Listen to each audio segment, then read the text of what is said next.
অন্যত্র চলে গেছে বাবা, তাই মানুষের বাড়িতে কাজ করে সংসার চালান দুঃখিনী মা।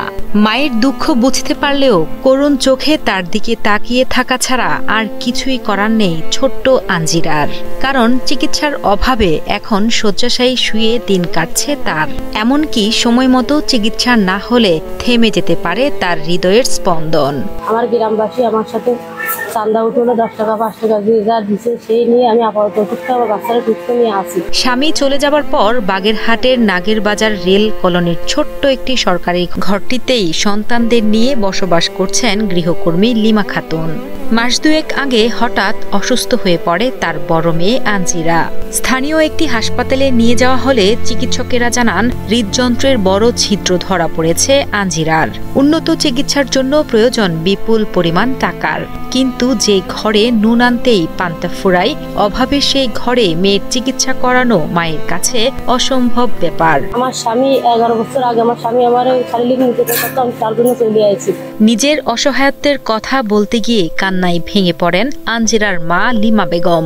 তিনি জানান বিগত 2 বছর যাবৎ মৃত্যু যন্ত্রণায় ছটফট করছে তার আদরের মেয়েটি। অর্থের অভাবে অসুস্থ মেয়ের চিকিৎসা করাতে পারছেন না তিনি। চিকিৎসকেরা তাকে জানিয়েছেন মেয়ের উন্নত চিকিৎসার জন্য প্রয়োজন প্রায় 4.5 লাখ টাকা, কিন্তু নিজেদের সাধ্য নেই বিপুল পরিমাণ এই অর্থের যোগান দেওয়ার। আমার বাচ্চায় 2 বছর ধরে অসুস্থ, আমি 250 বেড নিয়ে গেছি।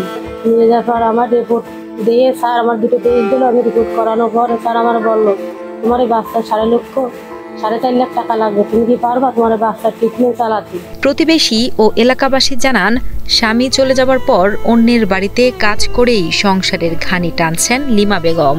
মায়ের পক্ষে অসুস্থ মেয়ের ব্যয়বহুল চিকিৎসা করানো কোনোভাবেই সম্ভব নয়। অসুস্থ আঞ্জিরার জন্য এলাকাবাসীর সম্মিলিত সহযোগিতায় কিছু অর্থের ব্যবস্থা করা হলেও প্রয়োজনের তুলনায় অপ্রতুল।